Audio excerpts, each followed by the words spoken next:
The True Israel of God. With Israel Doctrine number 1 to 7. Production date July 25, 2025.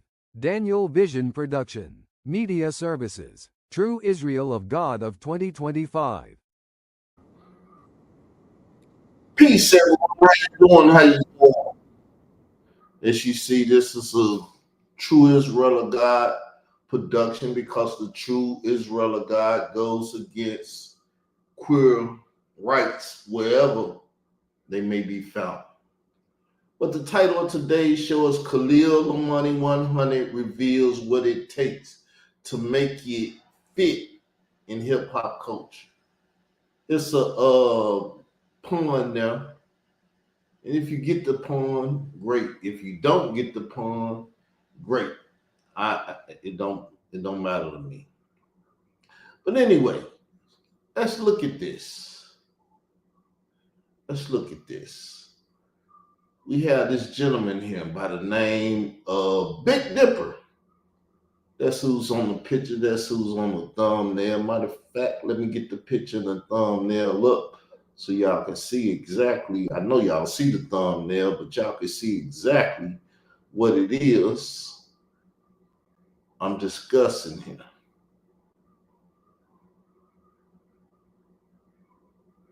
Let's share that. We got the sharing screen up. Go to the window. Computer freezing. So maybe if you see it, you can make it fit. Queer vice. So, once again, we're going to deal with this topic with this Big Dipper cat. We're going to deal with it, people. We got to deal with it. Because there's some stunning conversation that came up in the hip hop community that we in. And me being the hip hop man that I am, I am the MCEO of Israel Doctrine Entertainment LLC. So what MCEO is an MC, that's a CEO. What much more should I say, or need I say? So therefore, Khalil Amani can cry. All he talk about is my queer this and queer that. Brother, you're a queer advocate in the hip hop industry. Am I not supposed to speak about this stuff? And you and DJ K. Slay, rest in peace to the deceased man, but that's why queer advocacy haven't really took place in the hip hop community, because if you kill off or they die off, they can't advocate no more. And with K. Slay, the second arm to the Khalil Amani, or should we say the government arm of queer hip hop it's basically died. It ain't no coming back. It ain't no argument and stuff. He's not gonna advocate against my advocacy, because if he does, he's gonna blow me up. That's why he got mad at me. He always talking about my queer this and queer.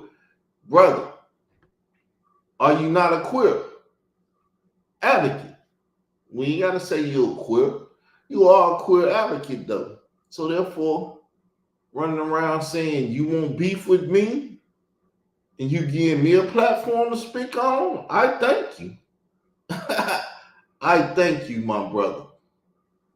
That's why I got you in the conversation with Africa Bambaataa and everything anyway, because you advocated for that man when you wrote your first article on that man.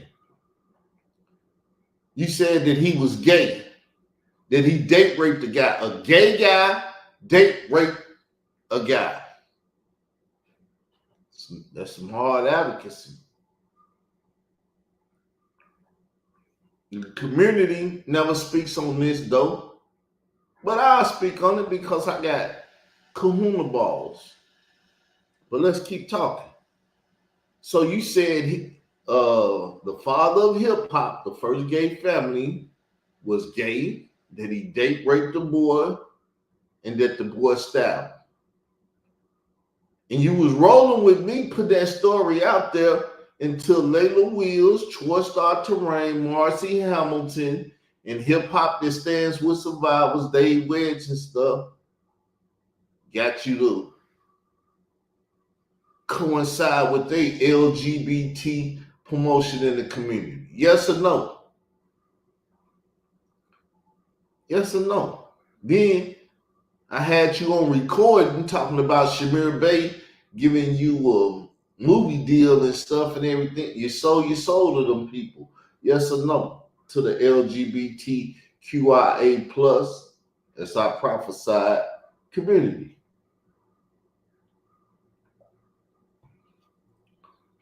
So in doing so, he calls these type of things to be born in the culture. So we're gonna have the computer read. Big Dipper said he gives hookups a false address to screen them, and fans have thoughts. So the Big Dipper said he give hookups a false address to screen them. And fans have thoughts. Fans have thoughts of this queer rapper, Big Dipper. He's European.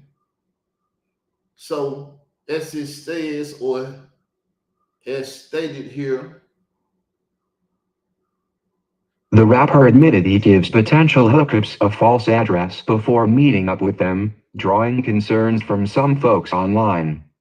So why do people have concerns? Now we're going to compare male and female in queer position.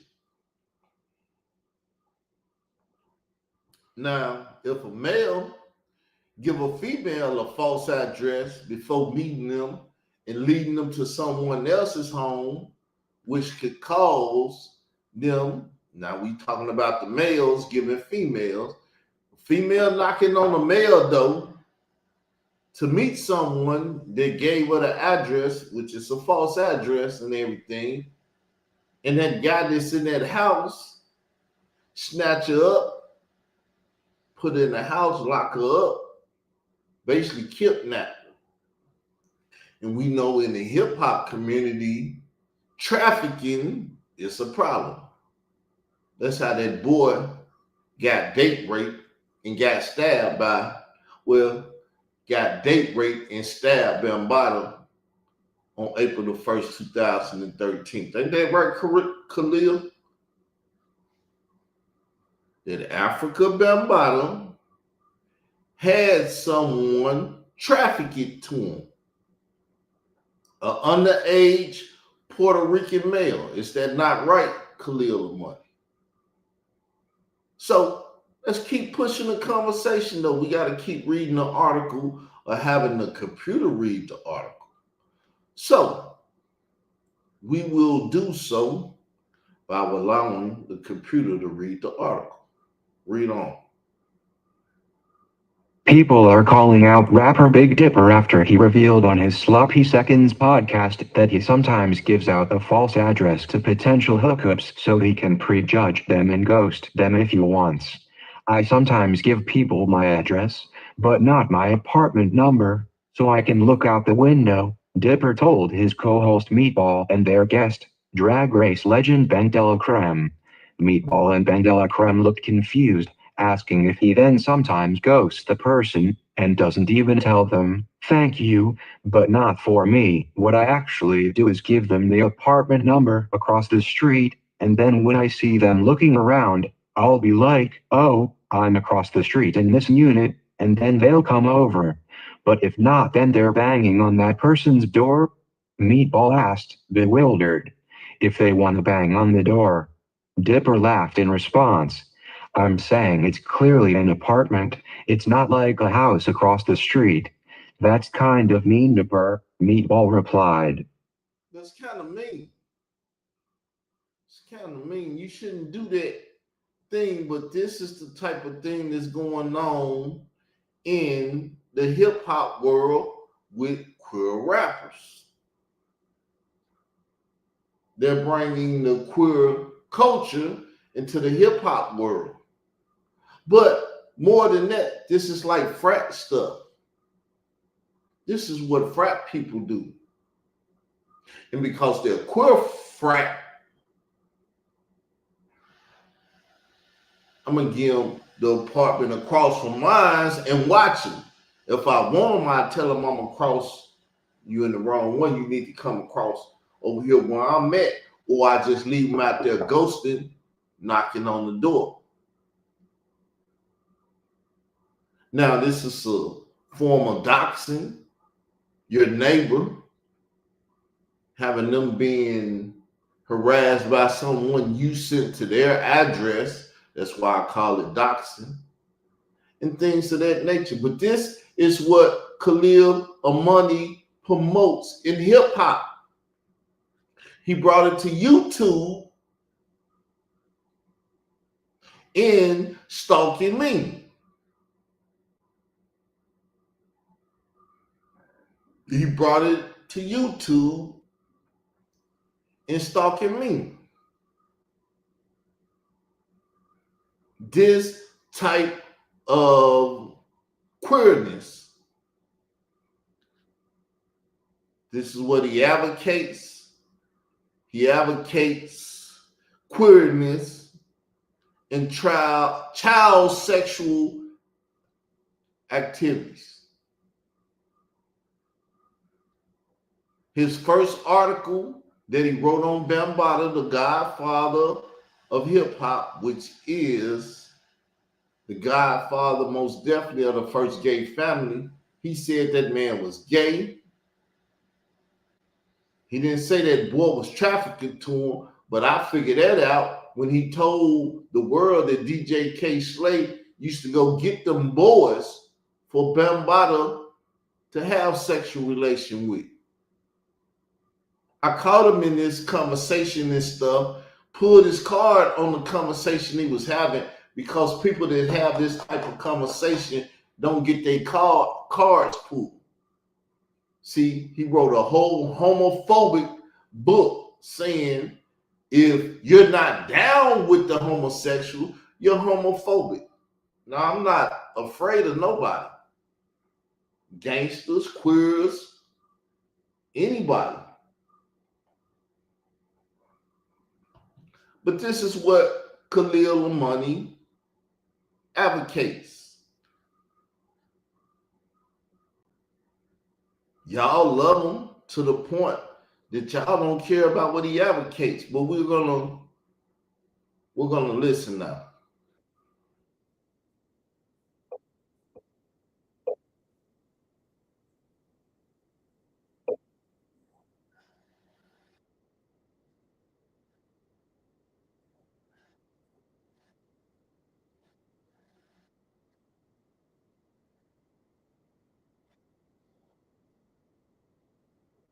Okay, y'all not hearing it. I'm gonna have to show it. So let me put up my copyright disclaimer and show it, or allow it to be on the screen so y'all can hear it.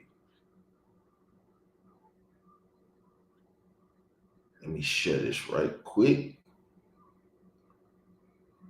It's clearly an apartment. It's not like a house across the street. Dipper. Well, it's just a safety precaution for me. But you're saying that if you're not interested, these are guys that I'm messaging with no photos, completely random. So when you glance out the window, we were at all them, going to be on your side. What are your? Like, you might be sick. What are you looking for that's making you decide whether if to be I'm this attracted cruel? to them? This is fucked up. This is deeply fucked up. He only waited in the car like 20 or 30 minutes and messaging me, "Are you not there? Are you coming?" Sick. You're sick. You're sick. You're sick. This is what Khalil Amani advocate. Sickness through his comedic thought, through his comedic, everything about his homosexuality is comedic, and no comedic will confront him. The only one that confronted him was the guy that got a sex charge for putting semen on a young black female face. Polite. Because he was supposed to debate me, but he ran. Then started harassing me. I started talking about his deceased mother and other things to him. He got an excuse. Well, I can't debate you now because you talked about my deceased mother. Well, guess we'll never debate because I'm not apologizing about talking about his deceased mother. She's the reason that he's a queer advocate. She showed him her vagina when he was a young boy, to the point that he wanted to sleep with her in the tub with soap on his manhood. Now I wonder how it feel to sleep with my mama, since he's seen her nakedness on some Noah type stuff, or the false claim of Noah's son seeing his nakedness. But, you know, it is what it is, because the truth of the matter is Noah's son seeing Noah's wife, which is Noah's nakedness. A lot of people don't know that, but I like to hit them with that. But this the type of thing that go on, people. Now, he's tagged in the video. I don't think he's going to respond. If he do, he's going to cry like the queer years. I ain't worried about it, but I'm finna go on. And with that said, y'all have a good day. Peace. One sec. I'm gonna put this up so I can. All right, y'all. Subscribe, like, hit the notification bell.